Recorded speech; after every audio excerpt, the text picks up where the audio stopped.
No hay problema, gracias más bien con esta pasa. Tienen la palabra los representantes de Cunto.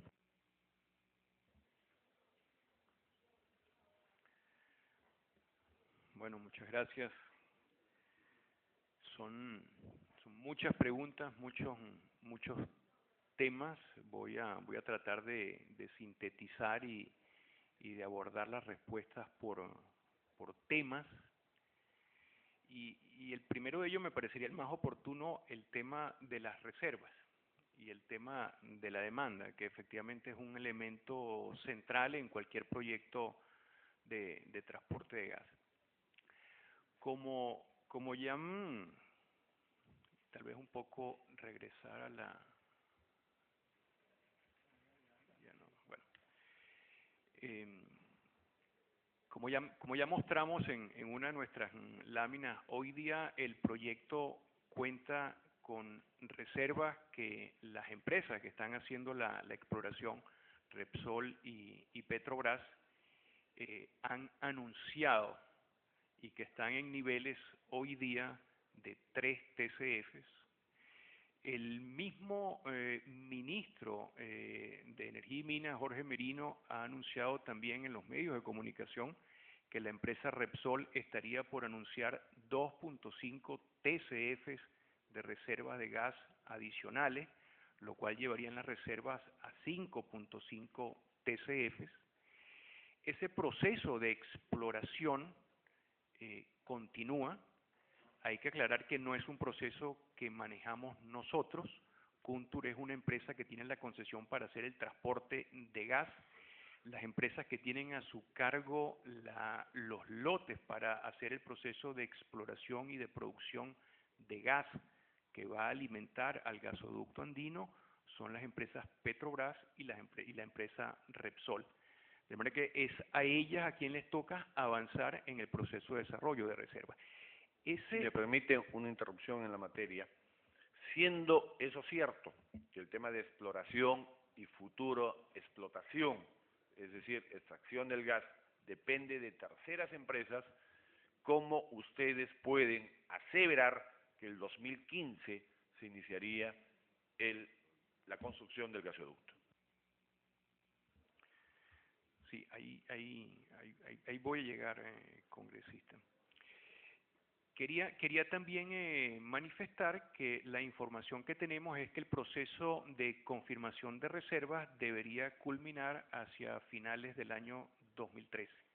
Es decir, falta año y medio más para que las empresas terminen su proceso de exploración y que anuncien finalmente cuáles son los volúmenes que van a estar disponibles para el proyecto.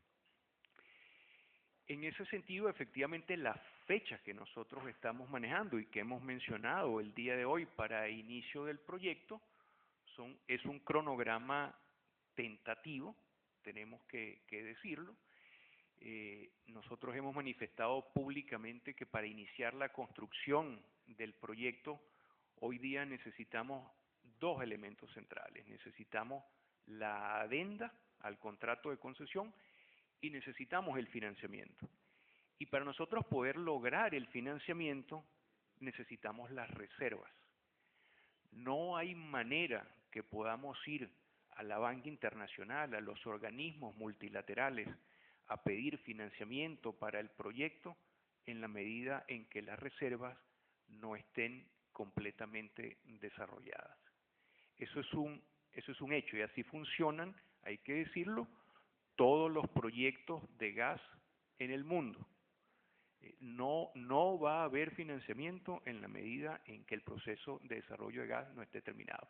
Entonces, efectivamente, nuestras expectativas son que terminado el proceso de exploración de reserva a finales del año 2013, procederíamos a cerrar contratos, y ahí viene el tema de demanda, que también me parece un comentario muy pertinente, porque efectivamente se dice que no hay demanda, y hoy día nosotros tenemos que reconocer que no tenemos ningún contrato firmado para suministrar gas. Y no podemos tener ningún contrato firmado porque todavía no hay gas, porque todavía el proceso de certificación de reserva no hay gas. Entonces, el proceso es se confirma la reserva y después que los volúmenes de gas ya están certificados, las empresas interesadas en el gas empiezan a cerrar los contratos. Lo que sí me parece importante mencionar es que ya nosotros hemos tenido conversaciones con empresas interesadas en desarrollar la petroquímica del etano, con empresas interesadas en desarrollar la petroquímica del metano, que serían los principales potenciales compradores de gas, y estas empresas están efectivamente muy interesadas en el desarrollo del proyecto y están muy interesadas en poder invertir en el desarrollo de un polo petroquímico en el sur del país. Entonces, hoy día tenemos manifestaciones de interés. Hay que decir que no va más allá de eso, pero hay manifestaciones de interés de empresas internacionales, de importantes jugadores en el mercado mundial en el negocio petroquímico, que ven con mucho interés el desarrollo del proyecto del gasoducto andino para instalar aquí también sus plantas industriales. Ese es un tema central. Quería referirme también a los informes técnicos.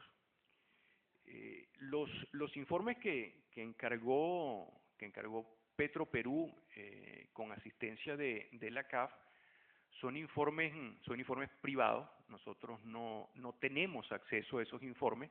Entendemos que fueron 3 informes: uno técnico de una firma de ingeniería, uno legal de un estudio reputado acá en Lima, e informes contables también de una firma de auditoría.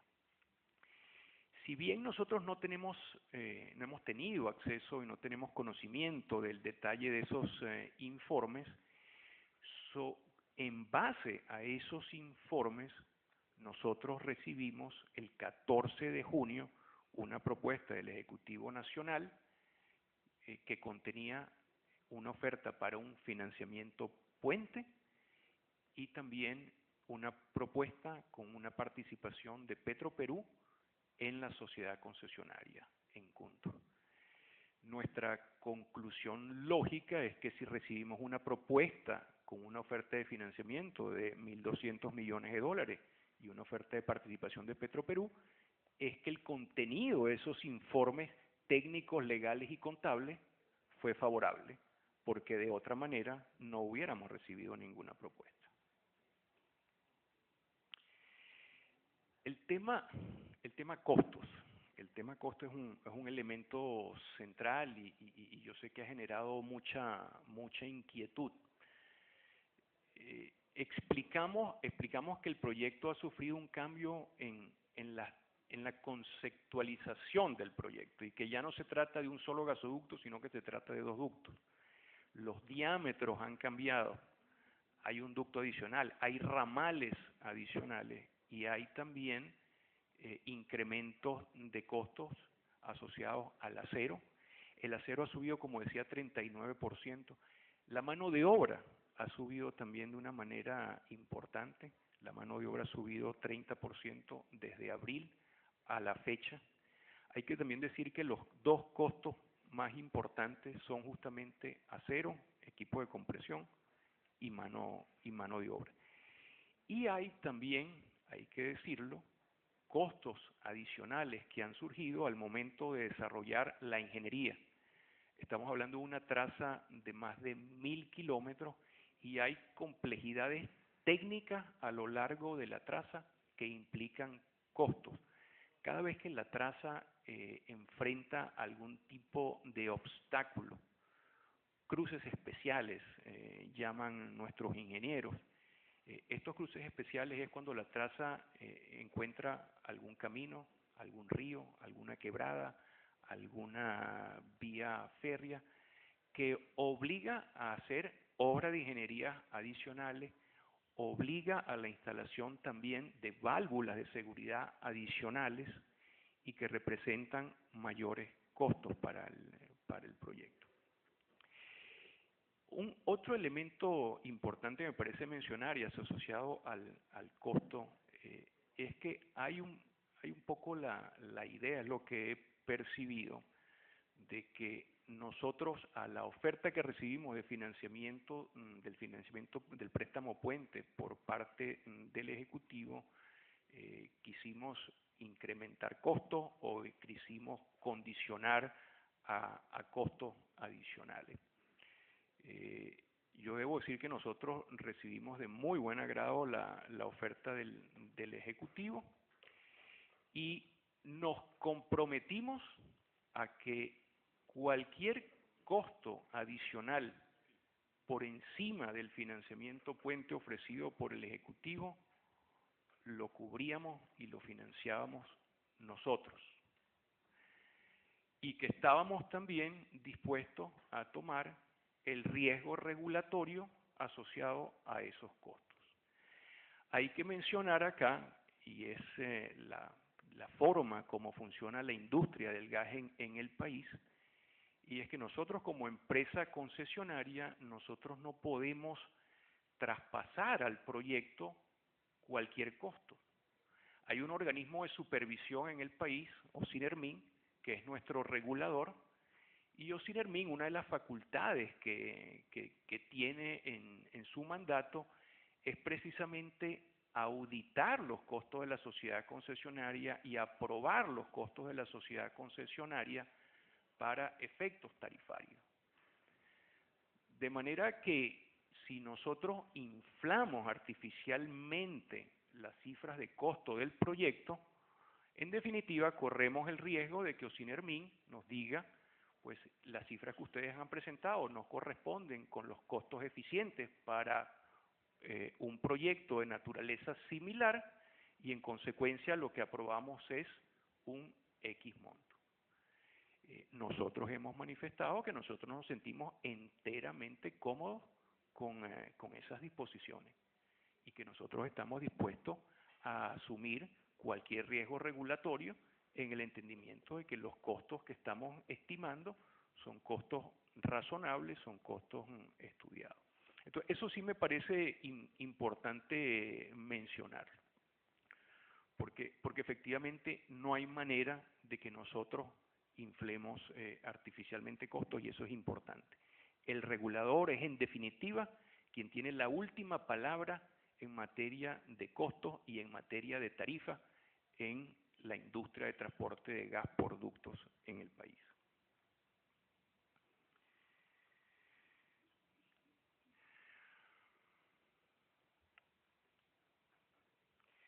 El tema de viabilidad de nuestro proyecto de cara al proyecto de ley que ha presentado el Ejecutivo. Y yo entiendo que hay mucha inquietud en esta materia y que se nos pregunte si el proyecto es viable o no frente al proyecto de ley. La verdad es que no podemos nosotros responder en este momento sí o no. Nos encantaría que la respuesta fuera tan simple, pero lo cierto es que nos falta mucha información para poder responder esa disyuntiva. El ministro de Energía y Minas ha anunciado que estos proyectos son complementarios al gasoducto andino. Nosotros estamos tratando de entender en qué forma son complementarios y en realidad necesitamos todavía mucha información sobre las características de los proyectos, sobre la traza misma de los proyectos, sobre los diámetros asociados a estos proyectos para entender qué capacidad de transporte van a tener para poder decidir si efectivamente son complementarios o son alternativos o sustitutivos de nuestro proyecto. Hay una pregunta muy legítima y es si un nuevo ducto de etano por la costa viabiliza o compite con nuestro proyecto. Hay que decir que en el proyecto integrado y en la conceptualización técnica que hicimos nosotros de nuestro ducto, un ducto para transporte de líquido de 18 pulgadas, estaba contemplado transportar todo el etano del sur del país, de Malvinas al sur del país para el desarrollo de una única planta petroquímica en el sur del país. Uno de los aspectos que estamos tratando de entender en función de las declaraciones nuevamente, y aquí lamentablemente un poco la información que tenemos son declaraciones públicas de medio que ha hecho el ministro en varias oportunidades, no tenemos nosotros información oficial, es si ahora se estaría considerando la posibilidad de instalar más de un polo petroquímico en el país. ¿Y dónde estarían estos polos petroquímicos? Esa respuesta no la tenemos. Lo que sí es cierto es que al momento de dividir los volúmenes a ser transportados de etano en dos ductos, esto efectivamente nos obliga o pudiera obligarnos a repensar el proyecto o alguna de las características del proyecto, porque posiblemente el diámetro que habíamos estimado ya no sea el necesario para transportar una menor cantidad de etano. Lo que sí creo que es importante reconocer es que en la medida en que haya más ductos para llevar el etano a un mismo punto, pues hay una pérdida de eficiencia económica en el proceso. Es innegable que es mucho más eficiente y mucho más económico transportar todo el etano en un ducto de 18 pulgadas que transportarlo en dos ductos de 9, por usar un ejemplo. Y obviamente es mucho más eficiente instalar una sola planta que procese ese etano que instalar dos plantas para procesar el etano.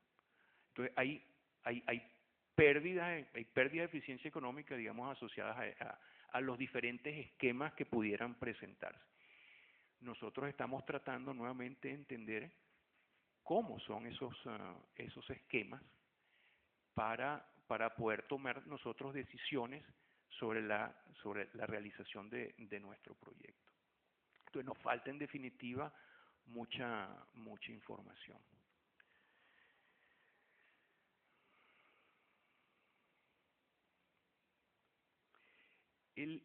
Quería referirme también que se mencionó al tema de costo del gas.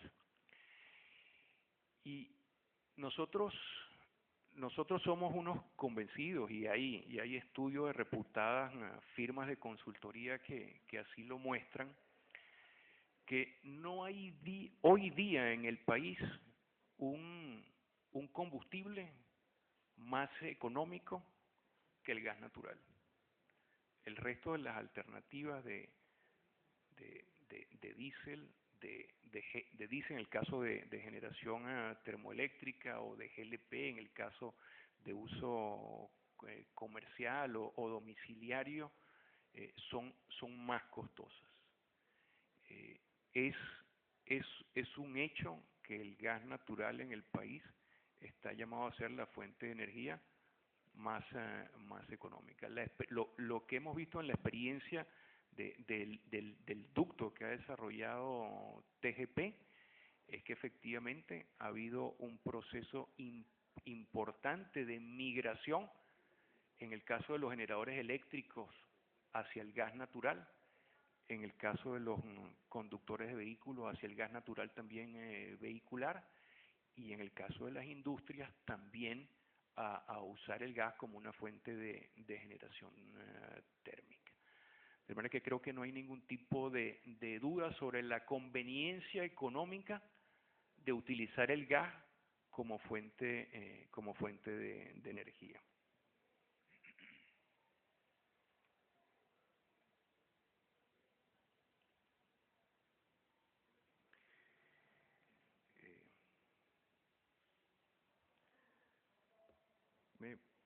Me parece que he cubierto todas las inquietudes congresistas. Si hay alguien que quisiera añadir alguna pregunta, con mucho gusto.